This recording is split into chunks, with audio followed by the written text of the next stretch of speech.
So I've been trying to make this video for like over an hour now, trying to find a way to say this in a way that won't cause people to like be upset with me, because you know this is the internet and the internet's full of very respectful and mature people who are totally intellectually honest with themselves. But essentially I'm going to demonstrate that the same type of uncommanded discharge that Wyoming Gun Project showed in his SIG 320 video can occur with this Glock 19. Now this is actually a factory cutaway Glock 19, which is really cool because we can see all the internals of what's going on. And in doing so, we can explain not only what's going on with this Glock to cause this type of uncommanded discharge, but also what's going on with the SIG 320, because the SIG 320 is fundamentally the same as the Glock, and the way that the test was conducted will be conducted in fundamentally the same way. So, with that said, one of the misconceptions about the test that Wyoming Gun Project did is that they seemed to think that the SIG 320 was experiencing that unintended discharge where you could just press on the front of the slide.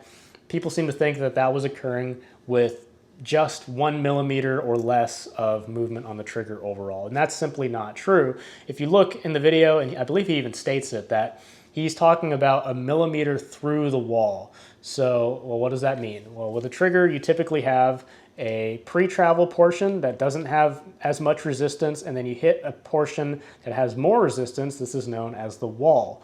That is when the actual mechanical components that are holding the store of energy in place are starting to release that store of energy, and you'll feel that wall on basically any trigger.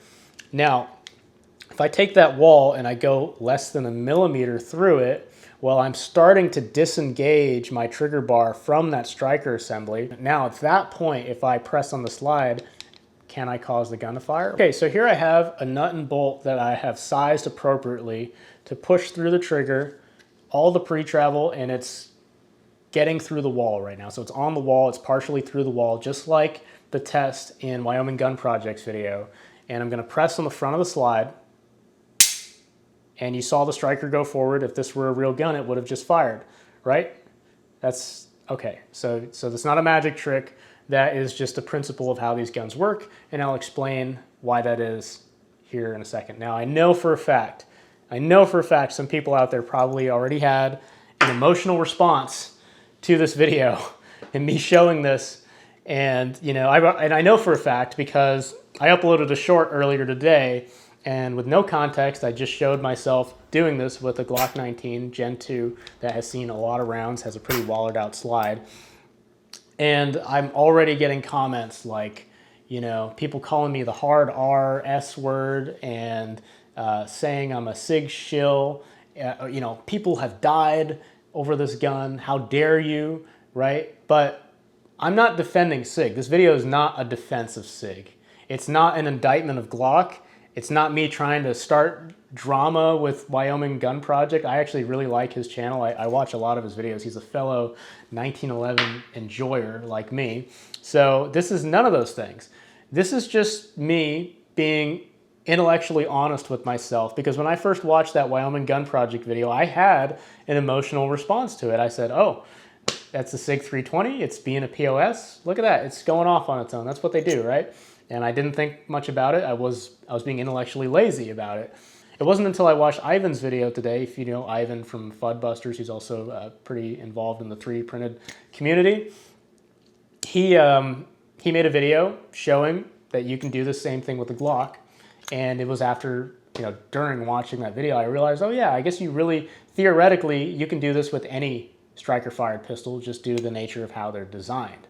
So I think this test in particular, it is a test, it tests something, but it's a test that in theory any striker fire pistol can fail, and as demonstrated, a Glock will fail this test as well. So what does this test say about the 320 in particular? Well, nothing. It says nothing. This is not like a smoking gun, you know, incident where it's like, oh, well, that's why the 320s are going off. And the reason why the 320s are going off is probably a myriad of issues, not least of which, of course, are the fact that it's a poorly designed gun from the get-go. But then you throw in some of the issues of quality control, that we're seeing with parts made from like, pig steel in countries where, the dudes are working in flip-flops. So I think that this test is just a distraction from real issues that the SIG 320 has, which are many. So I'll go ahead and explain now what is actually going on here. So let's take a close-up look at the internals. I'll show you that test again, close up, and then I'll go ahead and explain why this is something that can happen with any striker-fired pistol and not something like a hammer-fired pistol, for example. So let's take a close look.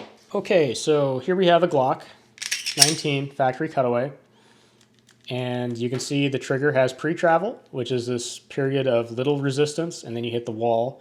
At that point, the trigger bar, which is this gold piece, this lobe of the trigger bar hits this inverted ramp, which then cams the trigger bar down.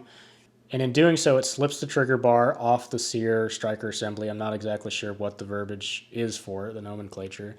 And when it does that, it allows the striker to slingshot forward, which then strikes the primer and causes the gun to cycle and shoot and do all that good stuff, right? Now, the SIG 320 fundamentally operates in the same way. It doesn't work quite the same way. It doesn't use this trigger bar or this camming surface. It essentially just has a sear that just tips out of the way and allows the striker to go forward. And not only that, but the striker is fully cocked. So what that means is that on a Glock, the striker is actually in sort of a halfway point. So this is all the way depressed, right? When the gun's fired, it's all the way depressed. And this is it when it's ready to fire. And in pulling the trigger, this initial take-up actually cocks the striker further. And then when it releases it, it's releasing it from a further back position, which means it has more power.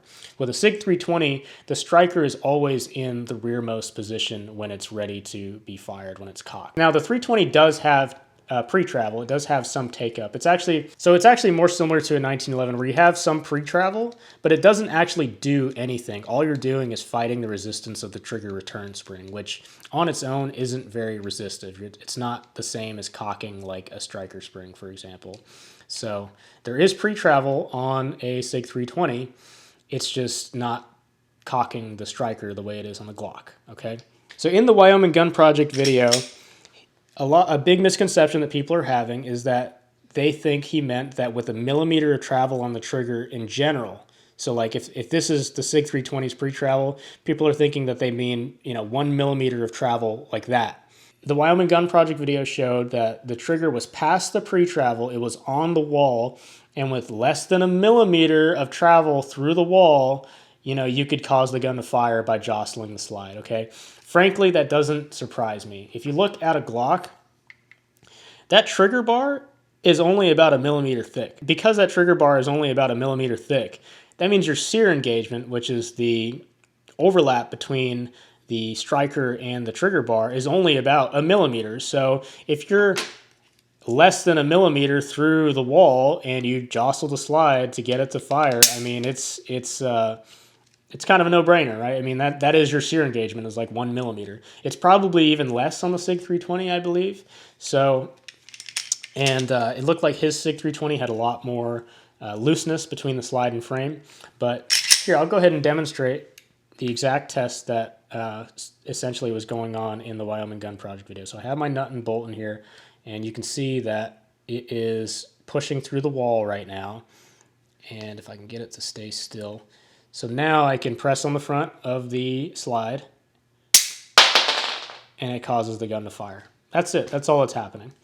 And the reason why this can happen with any striker fire pistol, I'll explain right now. So I'll say again, this is not a defensive SIG. This is not a defense of the SIG 320. This is not an indictment of Glock. This is not an indictment of striker fire pistols. This just is. This can happen to any striker fire pistol when the same conditions are met. When you're pushing through the wall and you alter your sear engagement at the last second, right? You're just going to potentially cause issues like that. And the reason for that is, let's go to the beginning of time explanation, right? Cartridge-based firearms utilize a cartridge which has a primer on the back of it, which is operated by being struck, typically by a sort of firing pin, right? So it means we need to have some kind of way to energize this firing pin to strike that primer with enough energy to ignite the primer, which then ignites the powder in the case, pressurizes the projectile, pushing it down the bore, and causes all the good stuff to happen, right? So we need a way to energize this firing pin. We need a way to store the energy, right?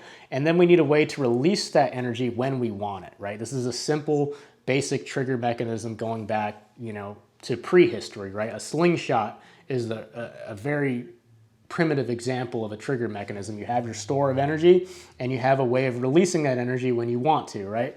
It's just a little bit more complex here.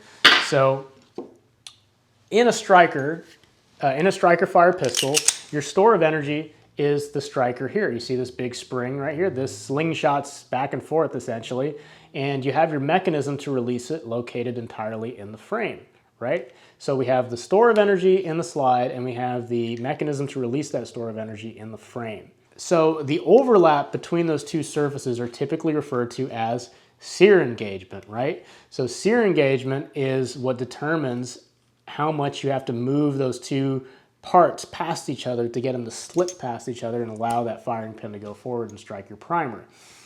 Because the slide contains one half of that system and the frame contains the other half, and the slide and frame are not joined together, there is some play between the slide and frame in every pistol. That's just physics. If there was no slide to frame play at all, it would be a one-piece gun. It would be welded together, right? So there's always going to be some degree of movement, even in the most closely fitted guns out there. And because the overlap between the striker system and the trigger bar are in two separate halves of the gun, when you alter that relationship, when you alter the distance between the slide and the frame on a striker fire pistol, you are altering that sear engagement. So a well-designed gun will account for that degree of play between the slide and frame, and that's why typically strikers have more sear engagement than, say, for example, a hammer-fired gun like a 1911. It's not uncommon for a 1911, especially in like the custom world or you have a trigger job done, that they can have sear engagements as little as 10 thousandths and still be safe. And the reason why you can have that with a 1911 is because the store of energy is in the hammer, and that hammer is affixed to the frame via this pin, and the sear is the mechanical part that is holding that hammer back, holding that store of energy back, and that's also located in the frame. It's held in place by that smaller pin. And really the only way that you can alter that relationship between the sear and the hammer is with some degree of looseness between, the hammer pin and the sear pin, right? There can be looseness there. Maybe the pins can be undersized. Maybe the holes in the sear and the hammer could be oversized. And then also from gun to gun, you could have locational differences between the pinholes. So there are variances that can occur, and typically that's why your factory 1911s will have about 15 to 20 thousandths of sear engagement, which again is much less than that Glock, right? The Glock had about 1 millimeter of sear engagement, which is about 40 thousandths of an inch, versus a 1911, which is, again, can have as few as a quarter of that, right? This is the reality of manufacturing, right? You can't manufacture things to a zero tolerance. Well, you can, but it would take an infinite amount of time and infinite amount of cost, right? You can always approach zero, you'll never actually hit it, right? So you'll just have a tighter tolerance. So should SIG have tighter tolerances? Should they have more sear engagement? Should they have less slide to frame fit issues, on average, on the whole? See, that's the problem with this test, is it doesn't really say anything in particular about the SIG 320. We're left with more questions than answers about the SIG 320 in this particular instance, when we have real documented actual issues with the 320 that are serious problems. Like the biggest one for me, I think, are the sights flying off all the time, the ejectors bending, right? The fact that the ejector is an integral part of the fire control unit and will bend very easily. And when it does that, you have to send it back to the factory. You can't just replace it like on any other pistol. And it's very easy to bend it, by the way, because there's, I don't think there's any over travel protection on the magazine. It's very easy to over insert a magazine on the 320, right? So there are some issues like that. And then of course there are issues of them firing without input from the user. And we're still trying to get to the bottom of that. But this particular test, where we're pulling the trigger, you know, all the way through the sear engagement and then pressing on the slide to make it go off, is not a serious test of anything. And any striker fire pistol, in theory, if subjected to the same conditions, will fire under the same circumstances. Yeah, subscribe if you like my channel. Go ahead and check out Michael Scott Earl. He's the #1 sponsor of this video. He writes a lot of books, a lot of good books. You can get his first book for free in an ebook format. Thank you all to my channel members and my Patreon supporters for directly supporting the channel. You too can become a channel member by clicking the join button next to the subscribe button. You can also subscribe to me on Patreon. That is greatly appreciated. Thank you all for watching. Hopefully you've walked away with a greater understanding of this issue and realize that this is sort of a red herring when it comes to the real issues that the SIG 320 is having. And I don't think we're going to get to the bottom of it until some major investigations are done by larger organizations than, you know, I or any one person can accomplish on our own. So thank you all for watching. Have a great day.